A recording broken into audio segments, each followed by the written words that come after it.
Hello, and welcome back to another episode of Critical Reactions with your host, Bryan. We're going to wrap up today with a special selection, which is where one of you tell me exactly what it is I need to listen to. Today's reaction comes from me. Today's suggestion comes from Torkel. Can you react to the song Sacred Horse by the band Enslaved? It's from their 14th album called E. Maybe. Maybe that has a different phonetic sound to it, but to me it just looks like the letter E, which translates from Old Norse to horse. The song jumps between genres from 70s prog to black metal to chanting. It's a weird but great song. So let's dive into this. We have the track Sacred Horse by Enslaved. Let's see what they're bringing to the table today.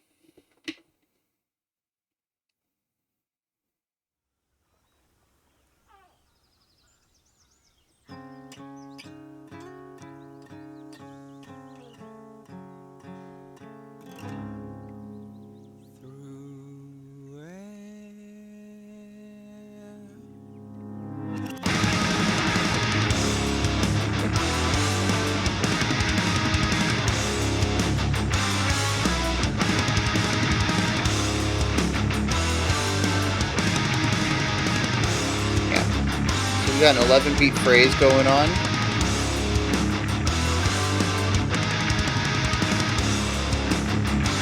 Seven-beat riff with a 4-beat hold.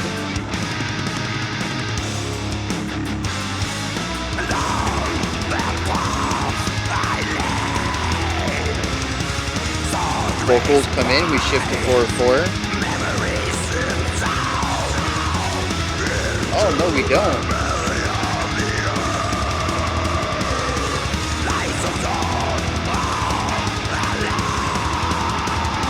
3 bars of 4 and a bar of 3.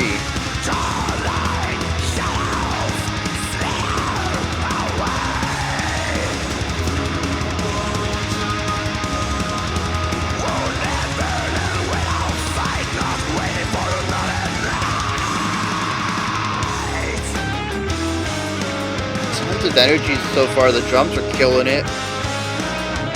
We've already got a guitar melody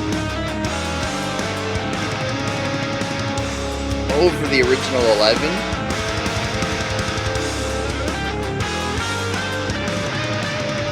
Oh, interesting notes.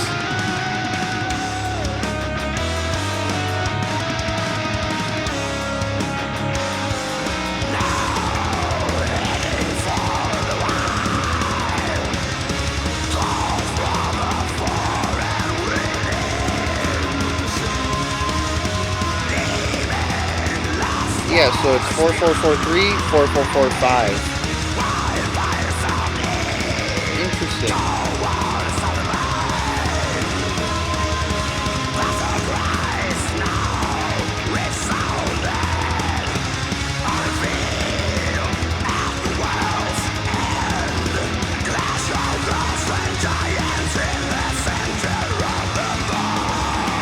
New section, yep. Oh!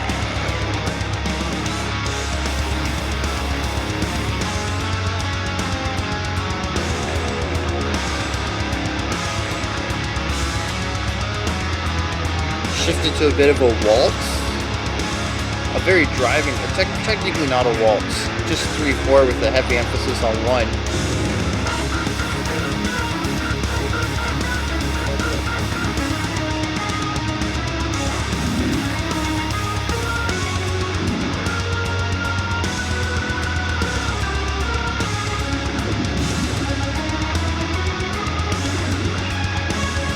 Interesting warble they're putting in here.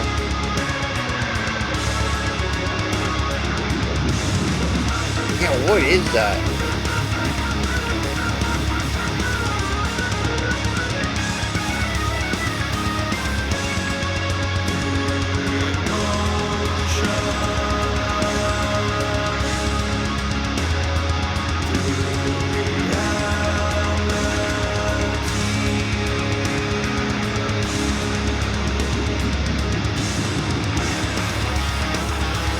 interesting that I felt a really heavy 3 pulse, but there were 8 bass kicks in there.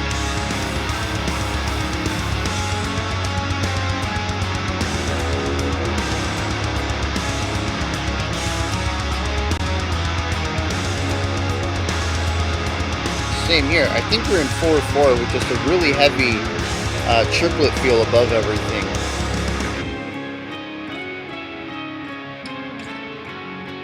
Returning back to our intro riff.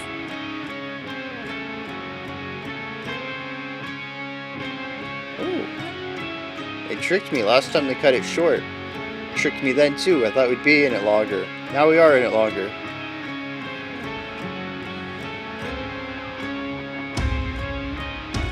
Okay.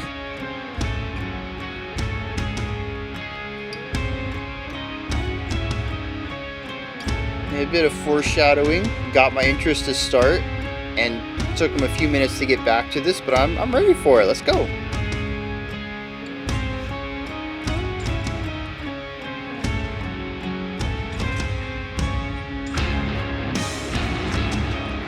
Ugh.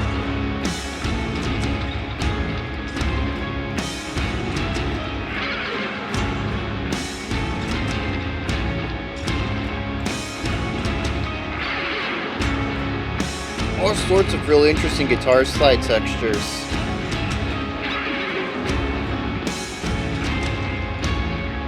Mixed with reverb, I think.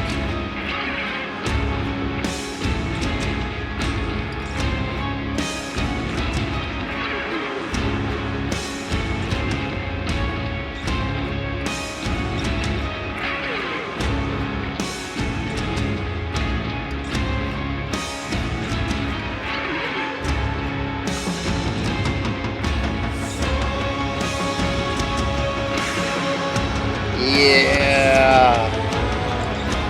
Beautiful way to get to this part.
There's something on the outskirts. It's a bit varied, but it's harmonizing with our vocals, almost sounding like a theremin.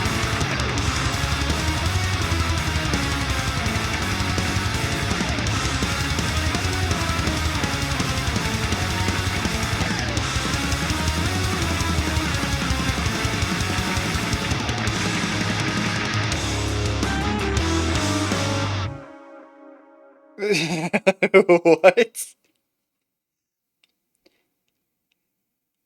That's seriously... No, no, stop. Come on. I...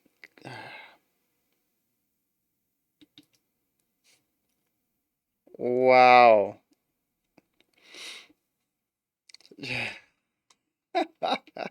That's how they ended the song. Oh, man. What in the world? Jeez. So we got to get to a lot of things here. What's interesting is I was expecting something a bit more chaotic than I was. I mean, this was still a perplexing song, but I was expecting something a bit more, I guess the words disparate, given the description. Metal and prog and chanting, and it all came together a lot more than the weird but great song description set me up for, which is cool for sure. I like being told to expect something more. Well, not always. Sometimes it's nice, sometimes not. It all depends on the headspace. I think this was the right amount of complexity for what I was expecting, but it was complex and weird. It was complex in ways I wasn't expecting. So I was in the right headspace to interpret what was going on, but it also, I don't know. Let's just move on. I don't think this is going anywhere. The first thing we got to talk about though is time signature. It was one of the first things I picked up on. First of all, because I said we're going to start with time signature. Let's start with that intro. We got 2 bars maybe of a really cool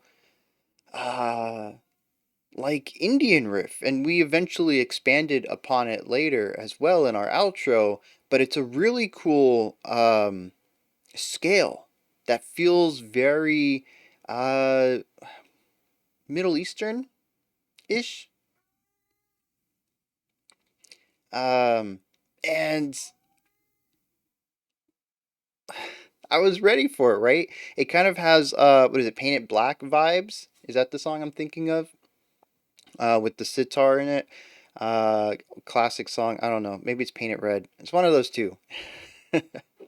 um, and we start out with that same vibe. Tons of reverb on this clean instrument with this certain scale running on it.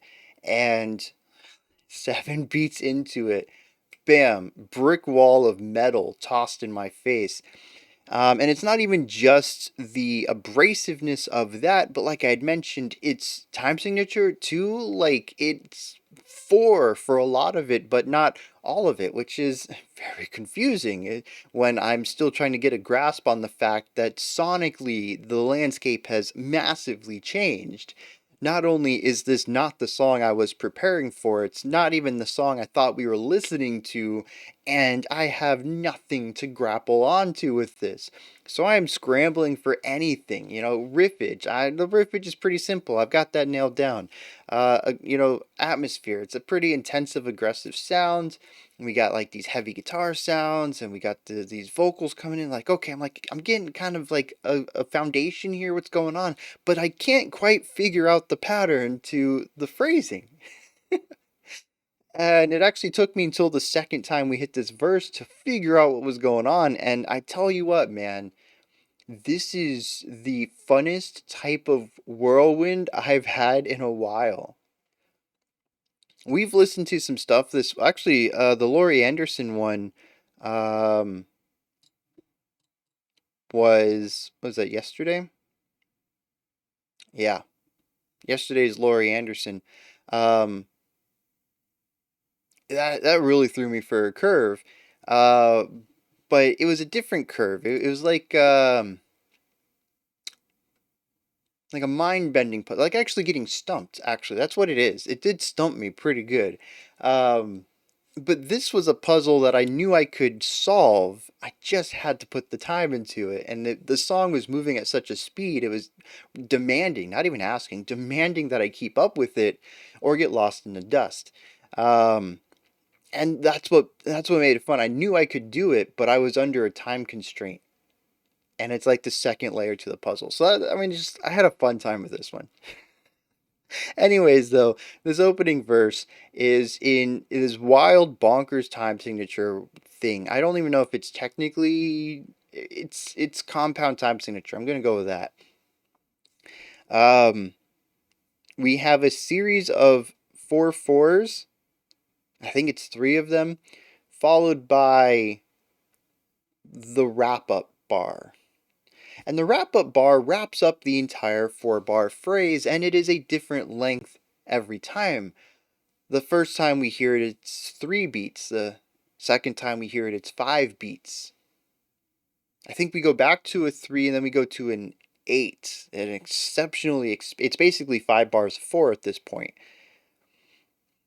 It makes the verse extremely chaotic and linear feeling despite the repetition of the core 3 bars. It's constantly in flux, and what's even more interesting is that it feels more split up than more bands would do. A lot of the times when bands utilize this concept of varying final bars to a phrase, it's to stretch out or shorten an already crafted riff, so you get variation on the riff. Well, the riff that we hear here is just one note plucked over and over with these really aggressive drum beats to it. I think it was like eighth notes on the bass and quarter notes just accenting every beat on the snare. It's just kind of a noisy section. It's loud and abrasive. There's not a riff to it that's modulating. We are just listening to this one tone for longer or shorter times.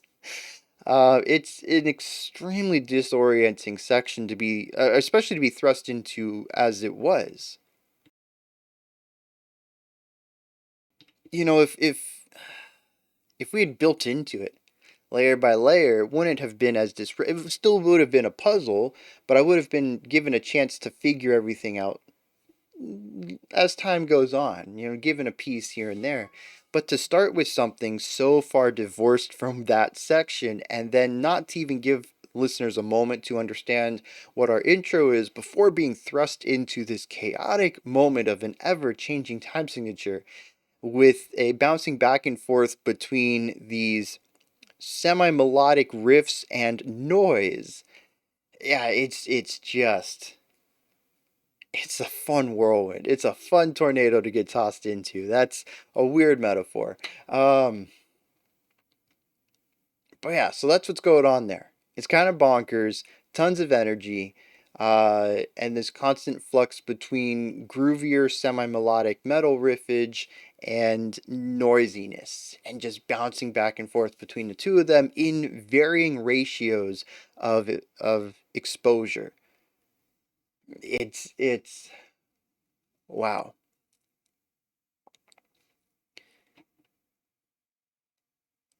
There's a chorus that we hit though between these two verses, and it kind of mellows everything out a little bit. It still has varying uh, time signature to it, but it's not anywhere near that same level. In fact, a lot of it is actually, it wasn't a chorus, wasn't it?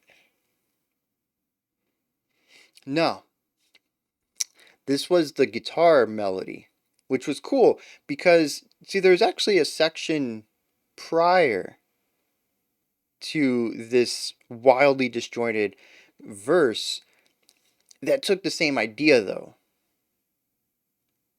4 bars or 3 bars of 4 and a bar of 5, I think it was, and it was the same thing over and over and over. It wasn't any of this tossing in different time signatures every phrase. And this is what the guitar melody's over. I just verbed melody. Much like we would solo over, we melody. Anyways, we get a really nice guitar melody though. It's very cohesive, singular. It takes some of the energy that we have in the music and utilizes that to give us this nice flowing linear story. It's not driving, there's no shredding going on. It's just kind of comparatively to the rest of the music, it's kind of slow and at least to me, it feels very purpose driven. Everything else is kind of chaotic, feels very id, if you will, just whatever the whims suggest. We should lean into this a little longer, let's play something cool here and some noise there, and let's change the time signature. It's very wild and chaotic, but this feels measured.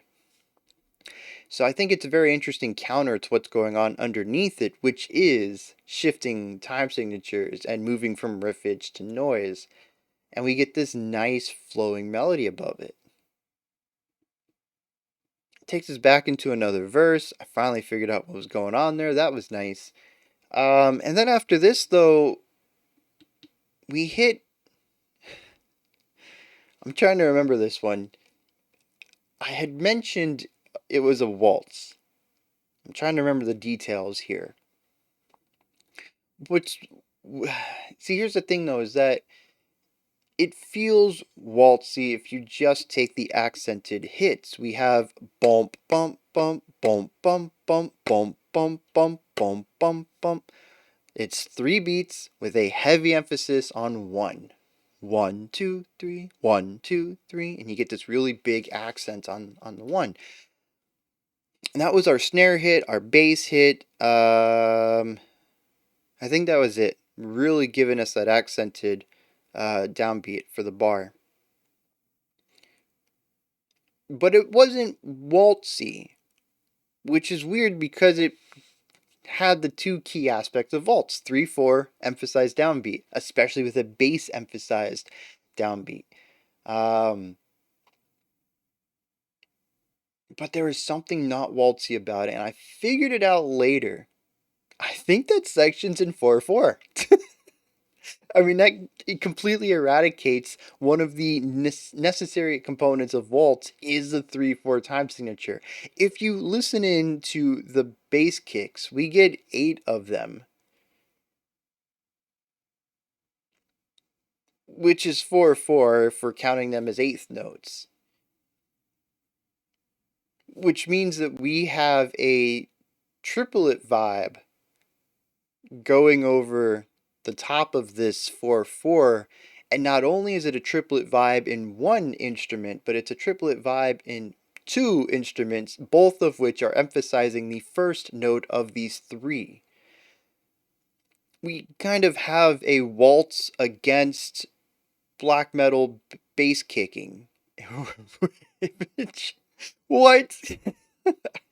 um just a wild section altogether. Wow. Um, I can't think I would have ever thought of that. Like, if you're emphasizing 4/4, usually, or sorry, 3/4, you're usually doing it for a reason, and just putting in this polyrhythm in there to I don't think, like I said, it was a hidden polyrhythm. The 3/4 is so apparent, but I don't think it's actually the time signature of the section. I think it's the polyrhythm of the section. It's just how do you get to that point in your mind as a composer to do that? It's so bonkers. And that's really all I have to say there. A lot of the music continues on with the similar vibe from our earlier section. There's a lot of metal stuff going on. There is one big drastic change though, and I'm sure you heard it. There's an organ in there.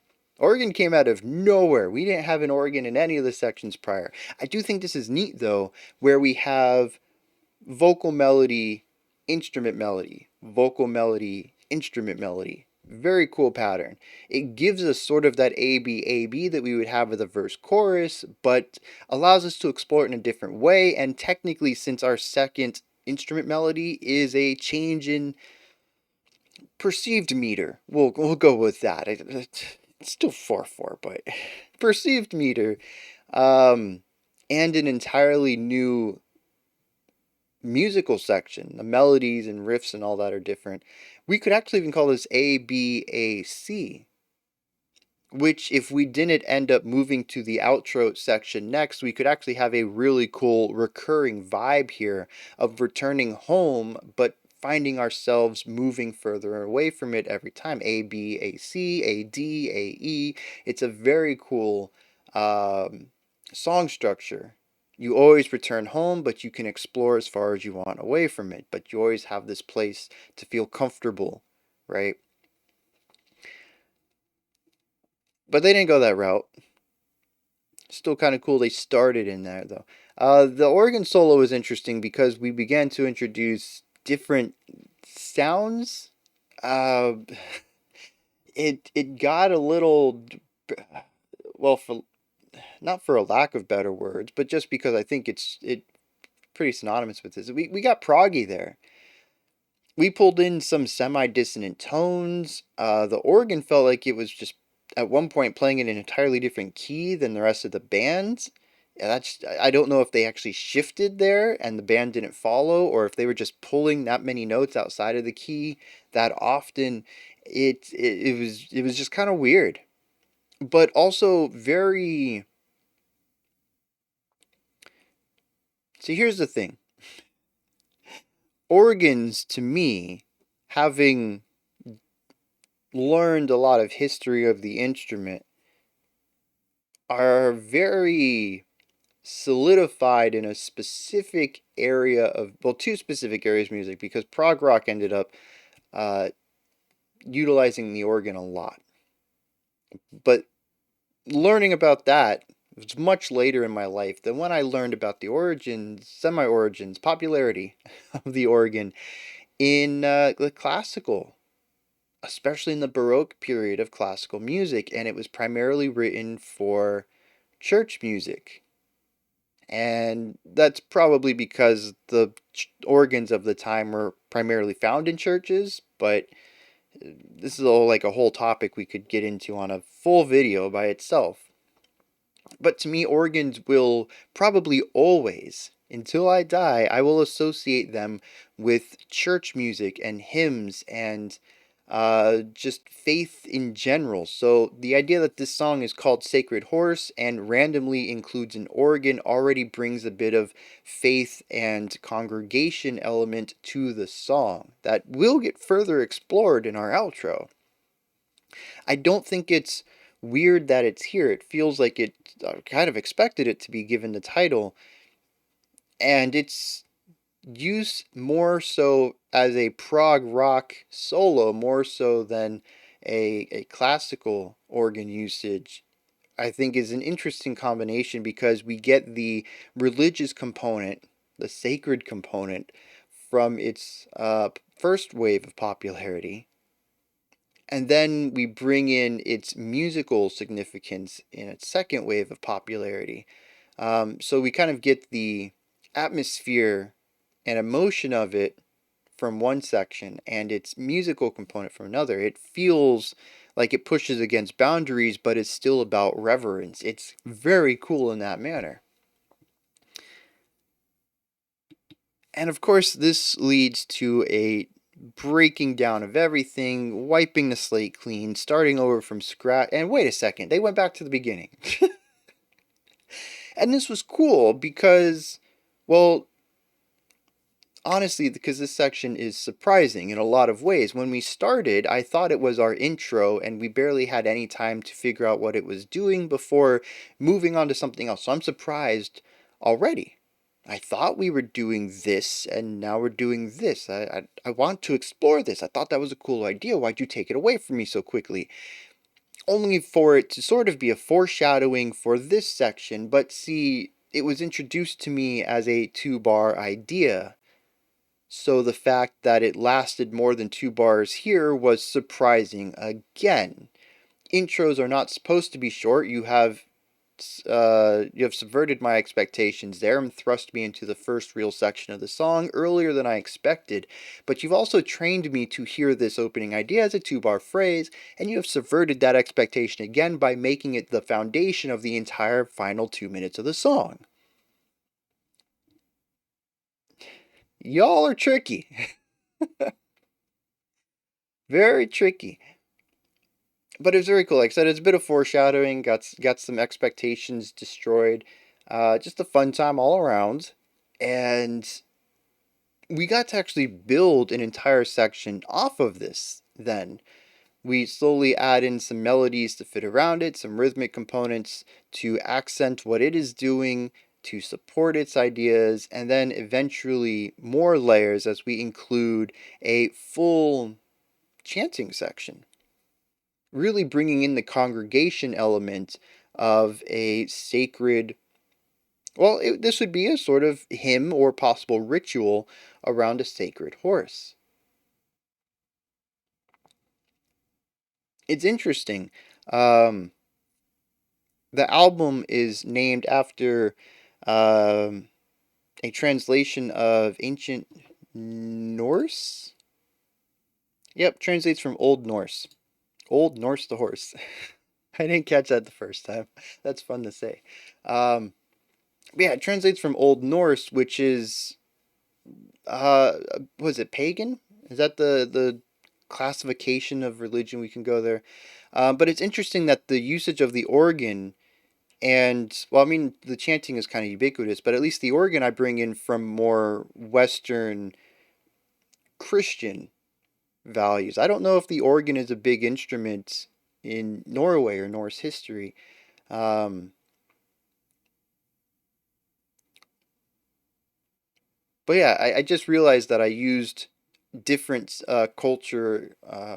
different cultural views on this than I think that the creators intended. I don't think they necessarily pulled the organ in because of the way it was used in uh, further west in Europe um, for a completely different religion. Regardless, though, I have all these influences and I'm seeing connections here, whether they intended them or not. Death of the author, etc., etc. Um, but yeah, so we have this whole congregation, and they're, like I said, they either have some sort of religious song to sing, a chant, or it could be the words to a ritual or whatever. There is something, obviously, at least to me, religious going on here. And it's a very powerful moment where the rest of the song is sort of blistering and in your face and chaotic. This is very calming and controlled, and it feels much more of a, I guess, a group effort, which you kind of have to have a bit more control. The more people you have, it's easier to simplify things to keep everyone on the same page. But it's an interesting contrast. But see, here's the thing too. If we run our verse up against our intro, there is no connection there, and you might even wonder how we could even get from one section to the other.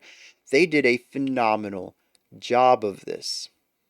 And we're going to tie it back to the intro. This intro is so important to the whole song.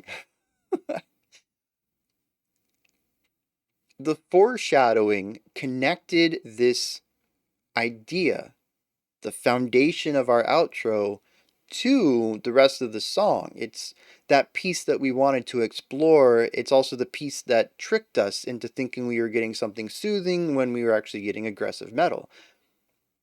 So there's already a relationship built into that. To fade the metal stuff back into this showcases or continues to utilize that relationship that was built at the beginning. Even though it was a relationship built on surprise, on trickery, it was still a relationship. The two pieces were inherently connected together. And they utilized that, bringing us back down into it. That transition made sense, not just because we had this nice decrescendo into a quieter section, which is a typical transition, but because we were returning to something we had already heard. Not even just that, but had heard in context of the metal section we just came out of. And we utilized that to build up a sound and atmosphere where this chanting would make sense in. It flows so beautifully and utilizes the listener's expectations and understandings of what has come before it to make it feel like a natural evolution from metal to folky chanting.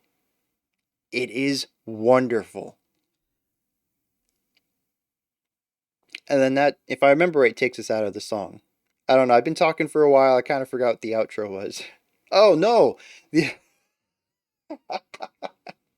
oh, the outro, man. That's one of the best punches. So the outro, we returned back to the metal stuff. I don't remember how we got back to there, but we introduced, I think we went back to a riff we already knew, and then we introduced a new riff, and we got to hear it not even one time. I feel like we were in the middle of a phrase. It was going to get into the next part of the idea, and then they just stopped playing.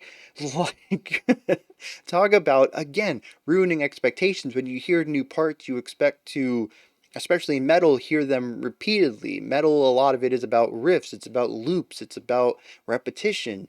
It's one of the core aspects of metal as a genre, and we have spent a lot of time repeating things in this track. Not just in the metal part alone, but we had like 2 minutes of repetition of our foundation in our folky chanting section.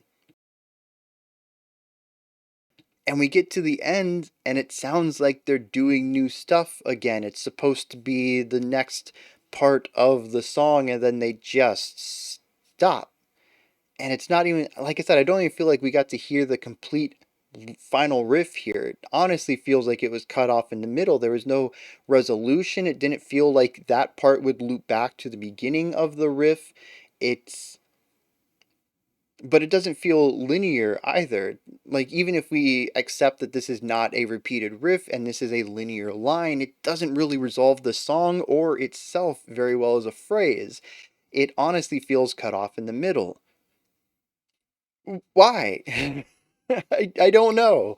It's weird. Um, I think that's probably my favorite part about a lot of this song is just asking why. The song does work, of course. There is no part of this track that I think is incoherent or musical rambling or has no connection to the things around it. Everything is meticulously placed in a way that makes it feel like one fluid idea from start to finish. And yet, so often I had to ask, why did they do that? What were they thinking? And occasionally that was followed up with, how does this work? Because it all does work. It's a fascinating track, filled with tons of ideas that are exactly what needed to happen, but are not what convention would suggest. And they ended up creating a really special piece because of that. I'm kind of scared to hit the lyrics. Given how bonkers the music was, I don't even know what the lyrics are going to be like. But let's check it out. Sacred horse. That's probably what I would write. Some sort of superhero theme if I would write a song called Sacred Horse. Alright. Oh, mostly linear. Very cool. Through air. That's it. That's our whole stanza. 2 syllables. I don't know where that fits in. Maybe there's a section I missed. I felt like the first time the vocals came in, they were talking for a while, and everything else is 4 line stanzas, which is fairly common, but 2 syllables, stanzas over. I, I don't know where that comes in. Anyways, apparently our sacred horse does something through air. Along the path I laid, saw it race by, memories in tow into the belly of the earth. Light of dawn, all alone, char-like shadows slither away through water, wounded, burned, and without sight, not waiting for another night. So the opening stanza here kind of makes it feel like this person saw the sacred horse as it rode into the earth itself, like some sort of spirit. But the second stanza here, I'm less sure about. Light of dawn, all alone, char-like shadows slither away through water. Oh, okay. No, I got it. So this sacred horse might even bring lightness to it. It might be associated with the sunrise, and it gets rid of the shadows of night. Right? Shadows slither away, they go through the water, they're wounded and burned, and without sight, not waiting for another night. Now headed for the wild, call from afar and within, through soil, leaving lost wars behind, wildfires of need, calm waters of the mind, through thought. So the spirit is part of nature in a lot of ways, and apparently had a lot of wars in its past, but no longer participates in violence. It seems to be one to protect. Battle cries now resounded on a field at the world's end, a clash of gods and giants in the center of the mind, through emotion, through reality. Now I'm a little lost. Every stanza up to this point seemed like it was a literal spirit being spoken about, but now it seems to be more of a metaphor for mental clarity. I don't think that there is randomly now a battlefield of gods and giants at World's End. That's not where the song seemed to be going, or at least my understanding of it. Our final stanza, which I think is the chanting part, saw a mound, had to bury, sung for another me, had to do it so that I could be. One for sight, two for flesh, three were the Norns, four corners of the worlds, five the number of a man, six, one, two, and three, seven streams of blood, eight-legged child of Loke.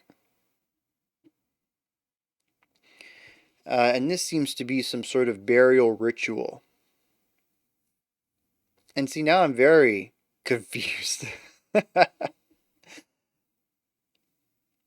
I think there is a bit more Norse mythology, not mythology, Norse tradition and practice in here than I have knowledge for, and that there's going to be some connections here I don't quite make because I'm approaching it outside of its source material, so to speak.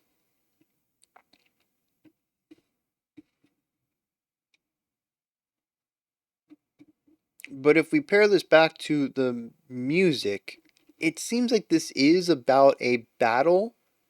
I don't know who the sacred horse is anymore, but it seems to be that there was a battle, and it was. It also says the battle is of the mind through emotion and reality. So I don't know.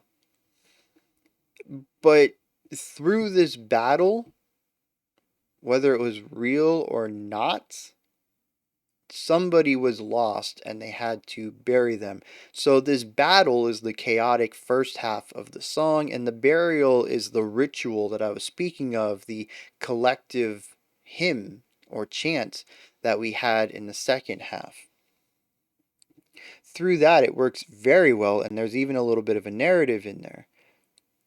But there's a lot of details I think I'm missing on this one, and it doesn't explain the ending at all, which the abruptness of it all. Oh, what an ending. Those are my thoughts on Enslaved's Sacred Horse. This is where you guys come in. What are your thoughts on this? Did you enjoy it? Did you not? Anything you want to correct me on or add on to what I said? Leave those ideas in the comments below. Above the comment section is a description box, and in there is a link for Linktree. It's going to take you to this menu right here, which has links for everything related to the channel. You can find ways to support the channel, join the Discord community, check out the music I make, so much more. Go ahead and check it out. There's a lot of links in there. Above that, if you could, like, subscribe, and ring the bell. That wraps it up for today. I'll be back tomorrow, 5 p.m. Eastern Standard Time, 10 p.m. UTC. We're going to check out some more New Wave.